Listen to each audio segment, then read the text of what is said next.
സത്യം പറഞ്ഞാൽ കോൺഗ്രസിനെ കുറിച്ച് ആലോചിക്കുമ്പോൾ പരിതാപകരം എന്നല്ലാതെ വേറൊന്നും പറയാനില്ല. ചത്ത് കിടക്കുന്നൊരു കോൺഗ്രസ്സിന് 10-23 സീറ്റ് മാത്രം ഉണ്ടായിരുന്നൊരു കോൺഗ്രസ്സിന് 63 സീറ്റ് വാങ്ങിക്കൊടുത്ത് ഒരു മുന്നണിയെ 102 സീറ്റ് എന്ന് പറയുന്ന കേരളം ഇക്കാലം വരെ കണ്ട ഏറ്റവും വലിയ ഭൂരിപക്ഷത്തിൽ ജയിപ്പിച്ചു കൊടുത്ത ഒരു നേതാവിനെ നിങ്ങൾ ഈ വിധമാണ് ട്രീറ്റ് ചെയ്യുന്നതെങ്കിൽ, PD സതീശൻ എന്ന് പറയുന്ന ആ ഒരു ഫിഗറിനെ നിങ്ങൾ ഈ വിധമാണ് ട്രീറ്റ് ചെയ്യുന്നതെങ്കിൽ ഉറപ്പിച്ചോളൂ, 5 കൊല്ലം കഴിഞ്ഞാൽ കോൺഗ്രസ് സർക്കാർ, 5 കൊല്ലം കഴിഞ്ഞാൽ കോൺഗ്രസ് എന്ന് പറയുന്ന പാർട്ടി അടപടലം പൊട്ടുമെന്നുള്ള കാര്യത്തിൽ യാതൊരു സംശയമല്ല. 99 സീറ്റ് കിട്ടി അധികാരത്തിൽ വന്ന പിണറായി വിജയൻ സർക്കാരാണ് ഇപ്പോൾ ഈ കോലത്തിൽ പൊതുജനമധ്യത്തിൽ നഗ്നനായി ഇളിഭ്യരായി നിൽക്കുന്നത്. അതുകൊണ്ട് ഹൈക്കമാൻഡിനെ ആരെക്കുറിച്ചും ഡിസ്കസ് ചെയ്യുക, ആരെക്കുറിച്ചും ഡിബേറ്റ് ചെയ്യുക. പക്ഷേ VD സതീശൻ അല്ലാത്ത മറ്റൊരു സ്ഥാനാർത്ഥിയെ, മറ്റൊരു നേതാവിനെ ഇറക്കുമതി ചെയ്തുകൊണ്ട് ജനങ്ങളുടെ മേൽ കെട്ടിവെക്കാനുള്ള വല്ല തീരുമാനം എടുക്കുകയാണെന്നുണ്ടെങ്കിൽ ഉറപ്പിച്ചോളൂ, അയാൾ 140 മണ്ഡലത്തിലെ ഏത് മണ്ഡലത്തിൽ നിന്നാലും ഞങ്ങൾ തോൽപ്പിക്കും. അത് വണ്ടൂർ എന്ന് പറയുന്ന കോൺഗ്രസിൻ്റെ കുത്തകയായ ഒരു സീറ്റാണെങ്കിൽ പോലും വണ്ടൂർ കൊണ്ട് ഇറക്കിയാൽ പോലും ഞങ്ങൾ തോൽപ്പിക്കും. അതിൽ യാതൊരു സംശയമല്ല. ഇവിടെ സ്റ്റാലിനെയും മമതയെയും വീട്ടിലേക്ക് പറഞ്ഞേക്കാൻ രാജ്യത്തെ വോട്ടർമാർക്ക് അധികാരം കൊടുക്കുന്ന ഒരു സിസ്റ്റമുണ്ട്, ഒരു ജനാധിപത്യമുണ്ട്, ഒരു ഡെമോക്രസി ഉണ്ട്. അപ്പോൾ ആ സിസ്റ്റം കേരളത്തിൽ ഇംപ്ലിമെൻറ്റ് ചെയ്യാൻ വലിയ പാടൊന്നുമില്ല. ഇത് കോൺഗ്രസ് അണികളുടെ വികാരമല്ല, ജനങ്ങളുടെ വികാരമാണ്. അപ്പോൾ പെട്ടി തൂക്കി നടന്നിരുന്ന കോൺഗ്രസ്സുകാർക്ക്, കോൺഗ്രസ് ലീഡേഴ്സിന്, സ്ഥാനാർത്ഥികൾക്ക് ഒരുപാട് വികാരം ഉണ്ടാവും. അവർക്ക് തെരഞ്ഞെടുപ്പിന് ഫണ്ട് ഒരുക്കി കൊടുത്ത ആൾക്കാരായിരിക്കും, ഒരു പക്ഷേ അവർക്ക് വേണ്ടി സ്ഥാനാർത്ഥിയായി സീറ്റ് വാങ്ങിക്കൊടുത്ത ആളുകളായിരിക്കും. അപ്പോൾ അതൊന്നും ഞങ്ങൾക്ക് മാനദണ്ഡമല്ല. ഞങ്ങൾ ആരുടെയും പെട്ടി തൂക്കിയല്ല നടക്കുന്നത്. വോട്ടർമാരാണ്, ജനങ്ങളാണ്. അവർ VD സതീശൻ എന്ന് പറയുന്ന ലീഡറെ അല്ലാതെ മറ്റൊരു ലീഡറെ അംഗീകരിക്കില്ല. നിങ്ങൾ ഇരിക്കൂറിലോ ഏതെങ്കിലും മണ്ഡലത്തിൽ കൂടെ നടക്കി KC വേണുഗോപാലിൻ്റെ രാഷ്ട്രീയത്തിൽ അദ്ദേഹം നടത്തുന്ന ഏറ്റവും വലിയ പൊളിറ്റിക്കൽ ബ്ലണ്ടറായിരിക്കും ഈ ഒരു തെരഞ്ഞെടുപ്പ് തീരുമാനമെന്നാണ് ഈ ഒരു കാര്യത്തിൽ എനിക്ക് പറയാനുള്ളത്. ലോക്സഭാ സീറ്റും പോവും, നിയമസഭാ സീറ്റും പോവും. പണ്ട് കെ മുരളീധരൻ ഇതേപോലെ ഒരു ഇറക്കിറങ്ങിയിട്ടുണ്ടായിരുന്നു. അയാൾ പിന്നെ തെരഞ്ഞെടുപ്പ് കഴിഞ്ഞപ്പോൾ KPCC പ്രസിഡന്റ് സ്ഥാനം പോയി, മന്ത്രിസ്ഥാനം പോയി, വെറും ഒരു പാർട്ടി പ്രവർത്തകനായി, പാർട്ടി ലീഡറായി അധംപതിച്ച ഒരു ഉദാഹരണം നമുക്ക് മുന്നിലുണ്ട്. KCക്ക് അറിയില്ലെങ്കിൽ KC ഒന്ന് പോയി നമ്മുടെ മുരളീധരനെ ഒന്ന് പോയി കാണുന്നത് നന്നാവുന്നതാണ്. ഇനി 63 സീറ്റാണ് കോൺഗ്രസിനുള്ളത്. ഒരു കാര്യം മനസ്സിലാക്കണം, ഇവിടെ വെള്ളാപ്പള്ളിക്കും അതുപോലെ NSSനും ഇനി കാന്തപുരത്തിനും വരെ അഭിപ്രായം പറയാമെങ്കിൽ കേരളത്തിലെ കോൺഗ്രസിൻ്റെ ഏറ്റവും വലിയ സഖ്യകക്ഷിയായ മുസ്ലിം ലീഗിനും ഈ കാര്യത്തിൽ അഭിപ്രായം പറയാം. അപ്പോൾ ആ അഭിപ്രായം പറയുമ്പോൾ കുഴൽനാടനെ പോലെയുള്ള ആളുകൾ വന്നിട്ട് എന്തിനാണ് ലീഗ് ഇതിൽ അഭിപ്രായം പറയുന്നത്, ലീഗ് ഇതിൽ എന്ത് റോളാണ് എന്ന് ചോദിക്കുന്നുണ്ടെങ്കിൽ അതേ ചോദ്യം നിങ്ങൾ NSSനോടും SNDPയോടും വെള്ളാപ്പള്ളിയോടും ചോദിക്കാനുള്ള ധൈര്യം കാണിക്കണം. അല്ലാതെ ലീഗിനെതിരെ കുതിര കയറാൻ ശ്രമിച്ചാൽ ഈ മലബാറിൻ്റെ ഈ ഭാഗത്തേക്ക്, കോഴിക്കോട്, കണ്ണൂർ, കാസർഗോഡ്, മലപ്പുറം ഈ ഭാഗത്തു നിന്നൊരു കോൺഗ്രസിൻ്റെ ഒരു MLAമാർ ജയിച്ചു വരണമെങ്കിൽ ലീഗ് തീരുമാനിക്കണം. എന്തിനാ പറയണേ? ഇവിടെ രാഹുൽ ഗാന്ധി ജയിച്ചു വരണമെന്നുണ്ടെങ്കിൽ ലീഗ് തീരുമാനിക്കണം. കാരണം ലീഗിൻ്റെ മണ്ഡലത്തിലും ലീഗിൻ്റെ വോട്ട് ബേസും കൊണ്ട് മാത്രമാണ് രാഹുൽ ഗാന്ധി വരെ ഇവിടെ നിന്ന് ജയിച്ചു പോകുന്നത്. അപ്പോൾ ലീഗ് ഈ കാര്യത്തിൽ അഭിപ്രായം പറയും. ഒന്ന്. പിന്നെ RCനോടാണ്, രമേശ് ചെന്നിത്തല കുറേ ആയി എക്സ്പീരിയൻസിൻ്റെ കാര്യം പറയുന്നത്, അതുപോലെ സീനിയോറിറ്റിയുടെ കാര്യം പറയുന്നു. നിങ്ങൾക്ക് അവസരം കിട്ടി, ഒരു മുഖ്യമന്ത്രി ആവാനുള്ള ഒരു ഗോൾഡൻ ചാൻസ് 2021 തന്നതാണ്. പക്ഷേ നിങ്ങളുടെ ശ്രമഫലമായിട്ട് നിങ്ങൾ മുന്നണിയിലേക്ക് നിങ്ങളുടെ ഫേസ് വെച്ച് തെരഞ്ഞെടുപ്പിനെ നേരിട്ടിട്ട് 91 എന്നുള്ള ഭൂരിപക്ഷത്തിൽ നിന്ന് 99 എന്നുള്ള ഭൂരിപക്ഷത്തിലേക്കാണ് പിണറായി സർക്കാർ മാറിയത്. അപ്പോൾ നിങ്ങളുടെ പോപ്പുലാരിറ്റിയും നിങ്ങളുടെ ജനപിന്തുണയും അത്രയേ ഉള്ളൂ എന്ന് പ്രാഥമികമായി മനസ്സിലാക്കുക എന്നുള്ളതാണ് ഒരു രാഷ്ട്രീയ നേതാവിന് ഏറ്റവും യോജിച്ചത്. പിന്നെ എക്സ്പീരിയൻസ് ആണ്. ആർക്കാണ് ഇവിടെ എക്സ്പീരിയൻസ് ഉള്ളത്?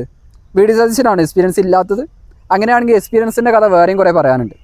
രാഹുൽ ഗാന്ധിനെ 2019 അവതരിപ്പിച്ചപ്പോൾ ഒരു MP എന്ന നിലക്കല്ലാതെ വേറെ എന്തെങ്കിലും ഒരു പോർട്ട്ഫോളിയോ അദ്ദേഹം വഹിച്ചിട്ടുണ്ടോ? ഏതെങ്കിലും ഒരു മണ്ഡലത്തിൽ അല്ലെങ്കിൽ ഏതെങ്കിലും ഒരു സ്റ്റേറ്റിൽ അദ്ദേഹം ഒരു മന്ത്രിയായി സേവനം ചെയ്തിട്ടുണ്ടോ? അല്ലെങ്കിൽ ഒരു മുഖ്യമന്ത്രിയായി സേവനം ചെയ്തിട്ടുണ്ടോ? ഇല്ലല്ലോ. അപ്പോൾ സീനിയോറിറ്റിയുടെ കാര്യവും എക്സ്പീരിയൻസിൻ്റെ കാര്യമൊന്നും ഇവിടെ ആരും വിളമ്പണ്ട. ഇപ്പോഴും 2024 ഒരു പ്രതിപക്ഷ നേതാവാകാൻ പോലും രാഹുൽ ഗാന്ധി കഴിഞ്ഞിട്ടുണ്ടോ? പിന്നെ എന്തിനാണ് 2019 2024 അദ്ദേഹത്തെ ഒരു പ്രൈം മിനിസ്റ്റർ കാൻഡിഡേറ്റ് എന്ന് പറഞ്ഞ് ഞങ്ങൾക്ക് മുന്നിൽ അവതരിപ്പിച്ചത്? ഞാൻ വോട്ട് ചെയ്തിട്ടുണ്ട്. വയനാട് മണ്ഡലത്തിലെ എല്ലാ ആൾക്കാരും വോട്ട് ചെയ്തിട്ടുണ്ട്. എന്തിനു വേണ്ടി? അദ്ദേഹത്തെ ഒരു പ്രൈം മിനിസ്റ്റർ ഫിഗറായിട്ടാണ് ഞങ്ങൾ അവതരിപ്പിച്ചത്. അപ്പോൾ അത് മനസ്സിലാക്കാതെ, ജനങ്ങളുടെ വികാരം മനസ്സിലാക്കാതെ എക്സ്പീരിയൻസിൻ്റെ കാര്യം, സീനിയോറിറ്റിയുടെ കാര്യം പറഞ്ഞ് ജനങ്ങളിലേക്ക് ഇറങ്ങാൻ നിൽക്കണം. പിന്നെ വി ഡി സതീശൻ്റെ ക്വാളിറ്റി എന്താണെന്ന് ചോദിച്ചാൽ അദ്ദേഹത്തിൻ്റെ ഏറ്റവും പ്രധാനപ്പെട്ട ക്വാളിറ്റി അദ്ദേഹം കോൺഗ്രസിനെ ഉണ്ടാക്കാനാണ് ശ്രമിച്ചത്. അല്ലാതെ പാർട്ടി തൂക്കി വരുന്ന പെട്ടി തൂക്കി വരുന്ന നേതാക്കന്മാരെ തനിക്ക് വേണ്ടി കൈപ്പൊക്കാൻ വരുന്ന നേതാക്കന്മാരെ ഉണ്ടാക്കാനല്ല അദ്ദേഹം ശ്രമിച്ചത്. അതുകൊണ്ടാണ് 5 വർഷക്കാലം ഒരു പ്രതിപക്ഷ നേതാവായിട്ട് പോലും അദ്ദേഹത്തിന് തിരഞ്ഞെടുക്കപ്പെട്ട MLA-മാരുടെ പിന്തുണ കിട്ടാത്തത്. ഇനി മറ്റൊരു കാര്യം MLA-മാരോട് പറയാനുള്ളത്, നിങ്ങളൊക്കെ RCക്ക് വേണ്ടിയോ KCക്ക് വേണ്ടിയോ ആർക്ക് വേണമെങ്കിലും പിന്തുണച്ചോളൂ. ആ പിന്തുണച്ച് ഞാൻ ആർക്കാണ് പിന്തുണച്ചത് എന്നുള്ള കാര്യം വോട്ടേഴ്സിനോട് പറയാൻ, നിങ്ങളുടെ ലെജിസ്ലേറ്റീവ് അസംബ്ലിയിലെ ജനങ്ങളോട് പറയാനുള്ള ഉത്തരവാദിത്വം നിങ്ങൾക്കുണ്ട്. അത് പറയാനുള്ള ധൈര്യം ഈ പറയപ്പെടുന്ന നേതാക്കന്മാർക്കുണ്ടോ? ഇതിൽ പെട്ട സന്ദീപ് വാര്യരാണ്, അതുപോലെ സിദ്ദീഖൊക്കെയാണ്. അവർ പറഞ്ഞത് ഹൈക്കമാൻഡിനോട് പറഞ്ഞ കാര്യം ജനങ്ങൾക്ക് മനസ്സിലായി. അതിനൊരു ഫേക്ക് ആയിട്ടുള്ള ഡോക്യുമെൻ്റ് ആണോ എന്ന് പറയാൻ പറ്റില്ല. ഏതായാലും ജനങ്ങൾക്ക് വെളിവായിട്ടുണ്ട്, ജനങ്ങൾക്കിടയിലേക്ക് വന്നിട്ടുണ്ട്. ഈ ഹൈക്കമാൻഡിൻ്റെ നിരീക്ഷകർ എന്ന് പറഞ്ഞാൽ വളരെ സീക്രട്ടായിട്ട് ഓരോ ആൾക്കാരെയും വിളിച്ച് വരുത്തി അവരിൽ നിന്ന് അവരുടെ ഒപ്പീനിയൻ എടുത്ത് ഡൽഹിക്ക് ഹൈക്കമാൻഡിന് കൈമാറാൻ പോകുന്ന ഒരു ഡോക്യുമെൻറ്റിൻ്റെ അവസ്ഥയാണിത്. ജനങ്ങൾക്ക് ക്യാമറ കണ്ണുകൾക്കൊക്കെ കാണിച്ചു കൊടുത്തിട്ടാണ് അവരൊക്കെ ഒരു ഡോക്യുമെൻ്റ് ഹൈക്കമാൻഡിന് കൊടുക്കാൻ പോകുന്നത്. ഏതായാലും ഇത്രയും ഗതികെട്ട ഒരു പാർട്ടി, ഗതികെട്ട ഒരു സംവിധാനം വേറെ ഉണ്ടാവില്ല. അതുകൊണ്ട് പറയാൻ പോകുന്നത്, നിങ്ങൾക്ക് ആരെയും ഡിസ്കസ് ചെയ്യുക, ആരെയും ഡിബേറ്റ് ചെയ്യുക. പക്ഷേ വി ഡി സതീശൻ അല്ലാതെ മറ്റൊരു ഓപ്ഷനെ ഞങ്ങൾക്കിടയിൽ ഇറക്കാൻ വന്നാൽ അതിന് ജനങ്ങൾ തിരിച്ചടി കൊടുക്കും. ആ തിരിച്ചടി എത്രത്തോളം ഉണ്ട് എന്ന് അവർക്ക് തെരഞ്ഞെടുപ്പ് കഴിയുമ്പോൾ മനസ്സിലാവും. പിന്നെ കാന്തപുരം വിഭാഗത്തോടൊക്കെയാണ്, കാന്തപുരം വിഭാഗം ഒരു മെയിലൊക്കെ അയച്ചിട്ടുണ്ടെന്നാണ് കേട്ട്. അവരൊന്നും അവരുടെ പെട്ടി താങ്ങുന്ന, അവരുടെ ഒപ്പം നിൽക്കുന്ന ആൾക്കാരല്ലാതെ വേറെ ആരെയും പിന്തുണക്കാറില്ല. അതൊരു യാഥാർത്ഥ്യമാണ്. അവർക്കൊക്കെ ഒരു ഡബിൾ ഡാഡി സിൻഡ്രോം എന്ന് പറയുന്ന സിൻഡ്രോം ഉള്ള ആൾക്കാരാണ്. അത് കാലങ്ങളായി തെളിയിക്കപ്പെട്ടിട്ടുണ്ട്. വോട്ട് ചെയ്യണ പിണറായിക്കും തിരഞ്ഞെടുക്കപ്പെട്ട് കഴിഞ്ഞാൽ ഞങ്ങളുടെ വോട്ട് കൊണ്ടാണ് ജയിച്ചതെന്ന് പറയാൻ ഒരു ഉളുപ്പില്ലാത്ത ആൾക്കാരാണ്. അത് അച്ചട്ട് പറയാം. അതേ നിലവാരത്തിലുള്ള ആൾക്കാരാണ് വെള്ളാപ്പള്ളി MNSS ഒക്കെ. ജനങ്ങൾ മാൻഡേറ്റ് കൊടുത്തിരിക്കുന്നത് ഇത്തരത്തിലുള്ള മത നേതാക്കന്മാരുടെ തിണ്ണനിറങ്ങാത്ത ലീഡറായിട്ടാണ് ഞങ്ങൾ വി ഡി സതീശനെ കാണുന്നത്. അതാണ് അദ്ദേഹത്തിൻ്റെ മാൻഡേറ്റ്, അതാണ് അദ്ദേഹത്തിൻ്റെ സപ്പോർട്ട്. അപ്പോൾ അദ്ദേഹം അല്ലാത്ത ഏതെങ്കിലും ഒരു സ്ഥാനാർത്ഥിയെ, ഏതെങ്കിലും ഒരു വ്യക്തിയെ കെട്ടി ഇറക്കാൻ നോക്കിയാൽ അതിന് ജനങ്ങൾ കൊടുക്കും. ഇപ്പോൾ കോൺഗ്രസ് ലീഡേഴ്സ് പറയുന്നത് അണികൾ ഇങ്ങനെയല്ല പ്രതിഷേധിക്കേണ്ടത്, അണികളുടെ പ്രതിഷേധം ശരിയല്ല, ഞങ്ങൾ നടപടി എടുക്കും. നിങ്ങൾ നടപടി എടുക്കണോ?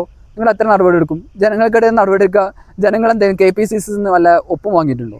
അല്ലെങ്കിൽ KPCC നിന്ന് വല്ല മെമ്പർഷിപ്പ് എടുത്തിട്ടുണ്ടോ? നടപടി എടുക്കാൻ കഴിയുന്നവരൊക്കെ നടപടി എടുക്കും. ഏതായാലും വി ഡി സതീശനോട് പറയാനുള്ളത്, ഇവർ നിങ്ങളെ മുഖ്യമന്ത്രി ആക്കുന്നില്ല എന്നുണ്ടെങ്കിൽ നിങ്ങൾ ആ മന്ത്രിസ്ഥാനത്തേക്കേ പോകരുത്. ഒരു മന്ത്രിസ്ഥാനം എടുക്കാതെ ജനങ്ങൾ നിങ്ങളടുത്തേക്ക് വരും. അല്ലെങ്കിൽ ജനങ്ങൾ നിങ്ങളെ തിരഞ്ഞെടുക്കാൻ അവർ നിർബന്ധിക്കപ്പെടുന്ന ഒരു സിറ്റുവേഷൻ ജനങ്ങൾ ക്രിയേറ്റ് ചെയ്യും. അതുകൊണ്ട് ഹൈക്കമാൻഡിനോട് പറയാനുള്ളത്, നിങ്ങളൊരു മൊണ്ണകളാണോ എന്ന് ഈ ഒരു തെരഞ്ഞെടുപ്പോട് കൂടി കേരളത്തിലെ ജനങ്ങൾക്ക് മനസ്സിലാവും. എന്തുകൊണ്ടാണ് മധ്യപ്രദേശിലും രാജസ്ഥാനിലും ഇനി വേണ്ട വെസ്റ്റ് ബംഗാളിലും തമിഴ്നാടൊക്കെ കോൺഗ്രസ് സർക്കാരും കോൺഗ്രസ് ഗവൺമെൻറ് കുറ്റിയറ്റ് പോയത് എന്നതിനെക്കുറിച്ച് കൂടുതലൊന്നും വല്ലാതെ ഡിബേറ്റ് ചെയ്യേണ്ട ആവശ്യം കേരളത്തിലെ ജനങ്ങൾക്ക് ഉണ്ടാവില്ല. മധ്യപ്രദേശ് ജ്യോതിരാദിത്യ സിന്ധ്യയെ പോയി തട്ടിക്കളഞ്ഞു. അയാൾ BJP പോയിപ്പോൾ കോൺഗ്രസ് മധ്യപ്രദേശിലില്ല. അടപടലം മൂഞ്ചിക്കണ് കഴിഞ്ഞ തെരഞ്ഞെടുപ്പിൽ.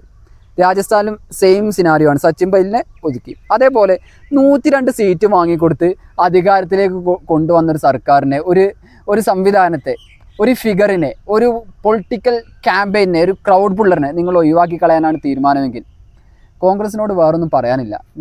നിങ്ങൾ തന്നെ നിങ്ങളുടെ ശവക്കല്ലറിയിൽ അവസാനത്തെ ആണിയാണ് അടിക്കുന്നത്. അത്ര തന്നെ പറയാനുള്ളൂ.